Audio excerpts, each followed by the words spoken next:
You're going to like this one. I know I did. Frank Pollack, Bengals offensive line coach. Now we're talking language I can understand. The big people up front. It's what's up front that counts. And the Bengals offensive line is playing at such a high level in the past month as compared to the first month of the season. They are steadily progressing. I mean, they're ascending as a group, and the graph is going up, up, up. And that's the way you want it. You want to be playing your best football in November and December and now into January. And that's what the Cincinnati Bengals are doing up front. Very, very smart group, very, very close-knit group. What you want to have in your offensive line. Frank Pollack is a hell of an offensive line coach. He's the run game coordinator for the Cincinnati Bengals. He's going to tell us all about that offensive line and the path they've taken during the course of this season and how well they're playing at this stage of the season. Good stuff coming your way.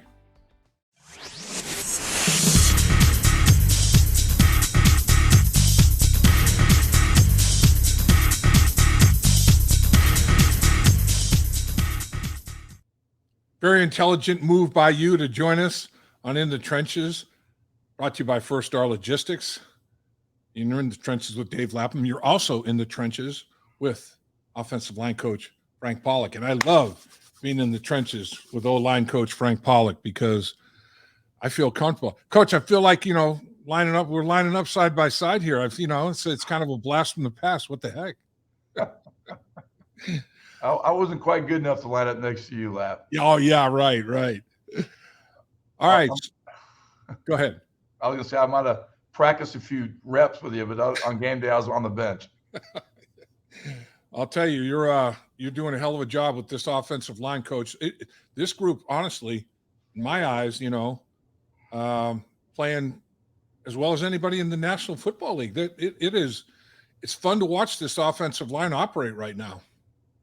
Yeah, the guys are working hard.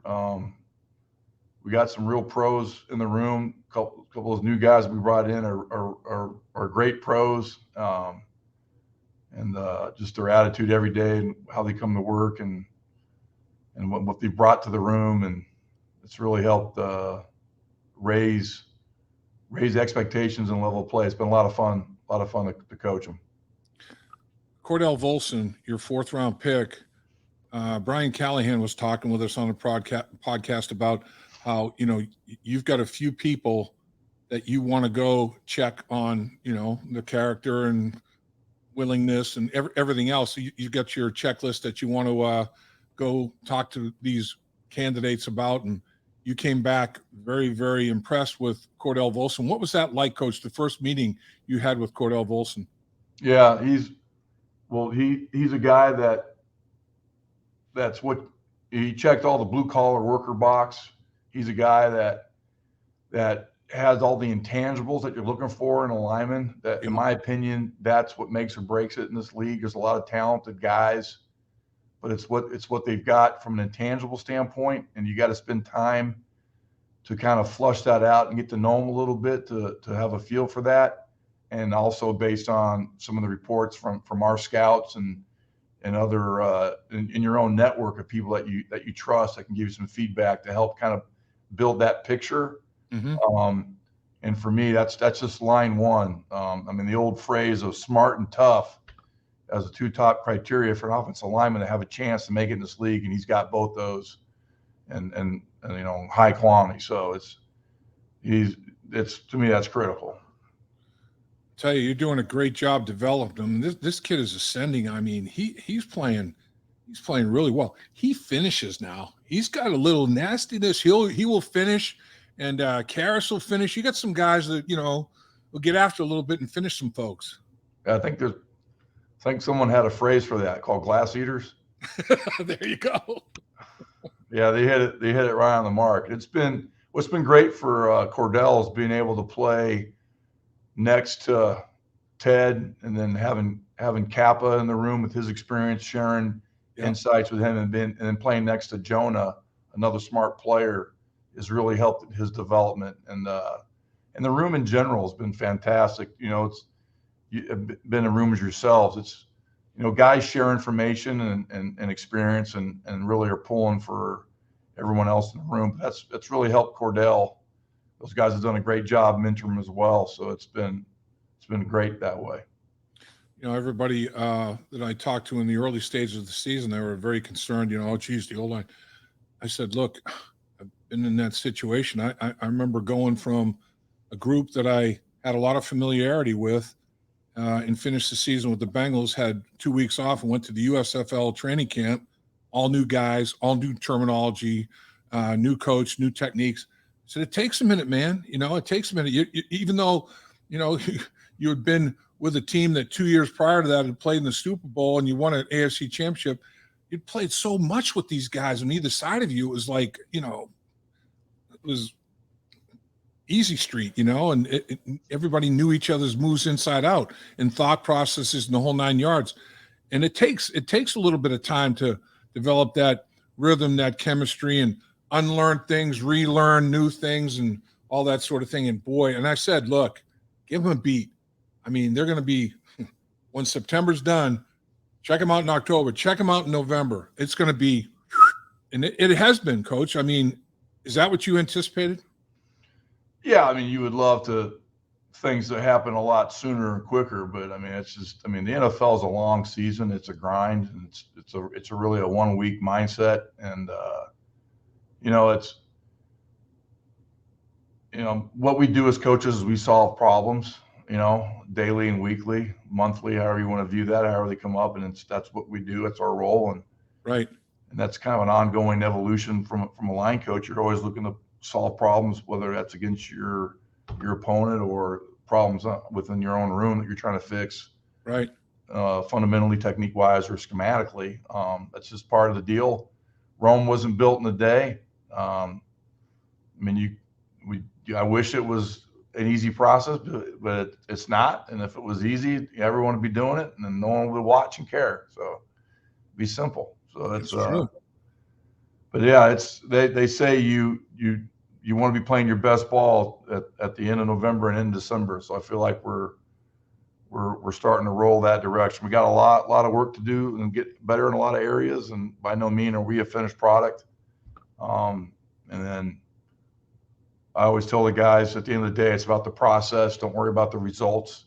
You don't really have the control of the entire result, but you have control of your process on a daily regimen, and that's what we got to be all about. And then at the end of it all, we'll look up and see where we're at, and I think we'll be happy with where we ended up. So just stay focused, be in the moment, and it's all about the process.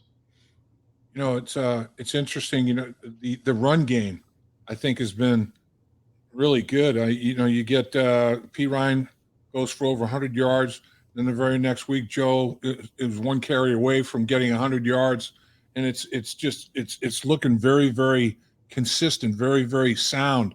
I mean, the offense looks very balanced. And because of that run game, in my mind, you're able to protect two things, the football and the quarterback. I mean, if you can protect those two things and run the ball and, establish yourself at the line of scrimmage, you're going to win a lot of football games, aren't you? Yeah. I mean, that just speaks to the professionalism in the room with the guys. The pros. The biggest compliment I could ever give any player in this league is calling what I would call a pro's pro. Yep. It's got nothing to do with accolades or what your paycheck is, or it's how you prepare and then and how you produce, and then we have a room full of those type of guys. So really, we've had to evolve a little bit. I mean, that's been documented on some of the things that fit us better as an offense to be able to attack and exploit defenses. And yep. And that just speaks volumes that the type of guys we have in the room to be able to handle that and make those necessary adjustments and then hit the ground running. So, like I said, they're a lot of fun to coach. We got a lot of men in this room. It's been a lot of fun.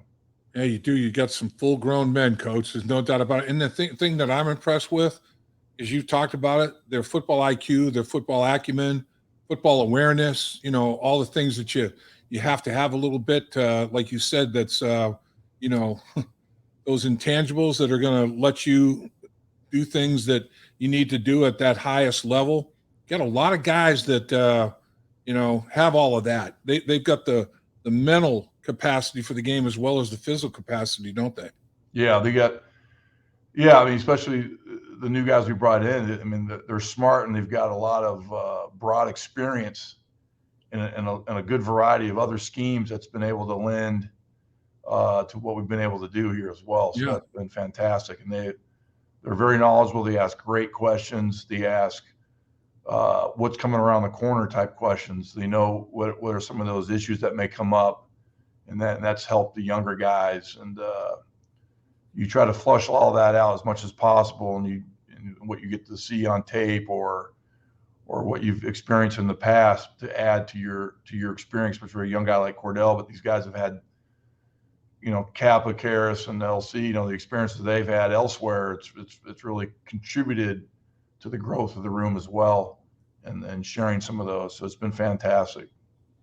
The way you're talking just brings me back to, like best line I ever played on was the 81-82 group, and we'd be in looking at tape with Jim McNally and doing some preparation, and it was like we knew what was coming before it did happen. It was like could anticipate it and then over communicate with each other to get five guys playing as one, and that's what it's all about. I mean, everybody on the same page, and man, when you get that feeling as a group, man, there's nothing better, is there? No, it's I'll tell you, one of the great things I like is how much time these guys spend outside of just our meetings on ball. Whether they're over one of the guys' house watching tape together, or on the plane flight, I see them all the time flying out on road games, watching tape with each other, intently talking about whatever they're watching on tape, going through things. It's fantastic. You would think that would be more the norm in this business, but unfortunately that's not. As long as I've been in the league, but seen a lot. But it's been fantastic. Like I said, we got a room full of pros, and that's showing. It's showing.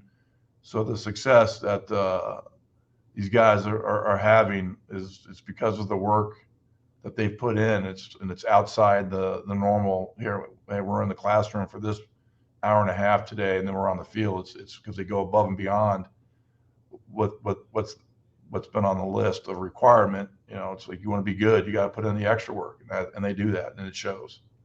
I at training camp, Kappa had a little bit of a surgical procedure, and LC was fighting the back issue, and they weren't able to participate as much. But I'll tell you what, DJ Reader and Karras went at it, man. I'm like, whoo, this is iron sharper iron. I mean, this bad boy, it's gonna be a vacation when the season starts, And Volson and BJ, I mean, these guys are going at it, man. I'm like, this is some good work getting done.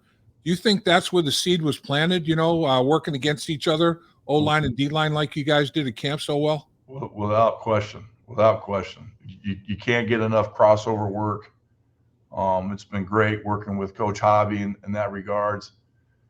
In training camp, we did quite a few things still over the course of the season. We've had pads on, doing some other pass rush stunt work together, and that's we can't simulate that in our own individual drills, the speed and the physical aspect of that, and just being able to cross over and do that work, all that stuff in training camp has definitely paid dividends, and having that foundation laid, especially for a young player, rookie like Cordell, to experience that, and it just escalates your growth the more time on task, especially in the trenches. It's different than some of the other positions on the field. I mean, they have their own hurdles that they need to clear that's unique to their position group. But from a lineman standpoint, you've got to put the pads on. You've got to go through the full speed physical reps.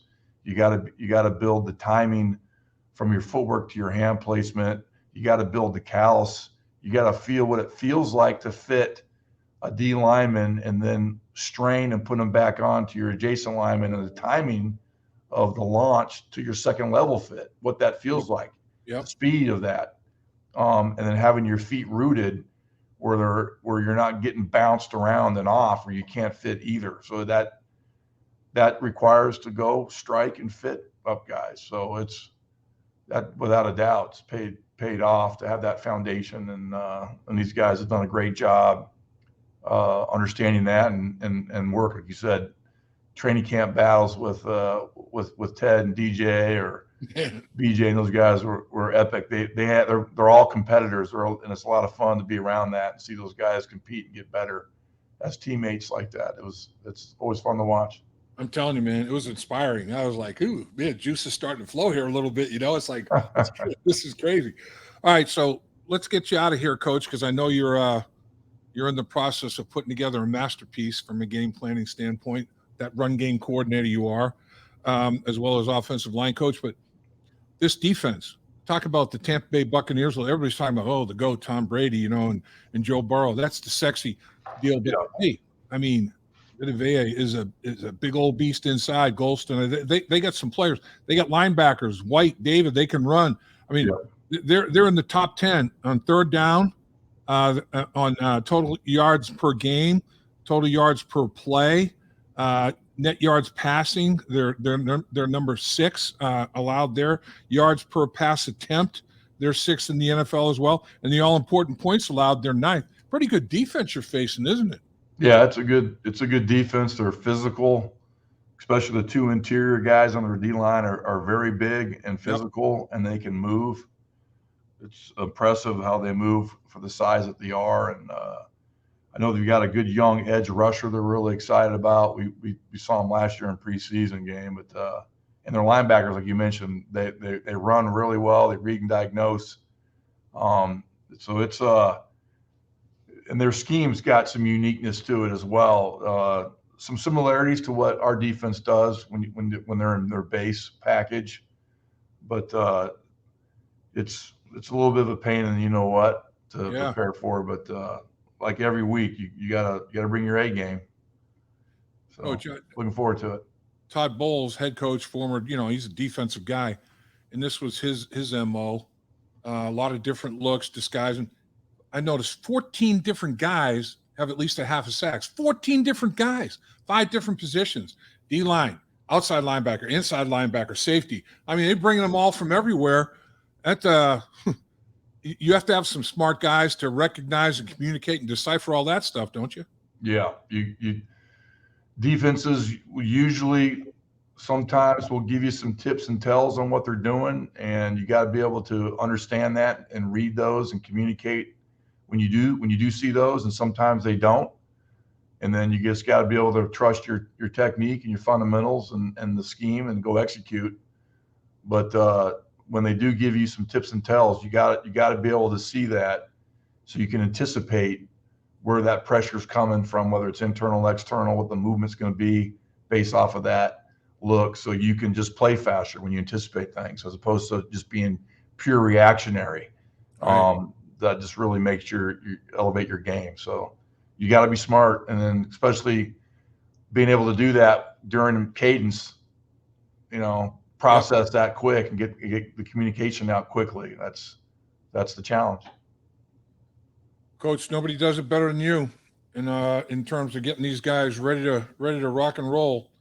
Your players love you. They speak highly of you, and I know it's a mutual respect there. And there's a lot of good stuff going on in that offensive line room, Coach, and appreciate you, man. Appreciate you.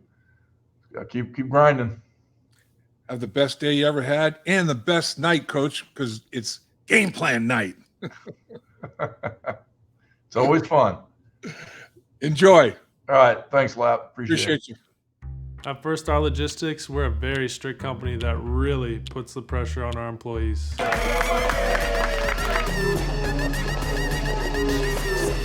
Brakes? What are those? That's what I'm talking about, Icky. Get the body right, then the mind's right. Gotta get that body right. That's right. Yes, sir. Become a star with a chance to earn the highest commission percentages in the industry as a freight broker agent. Check out firststarlogistics.com.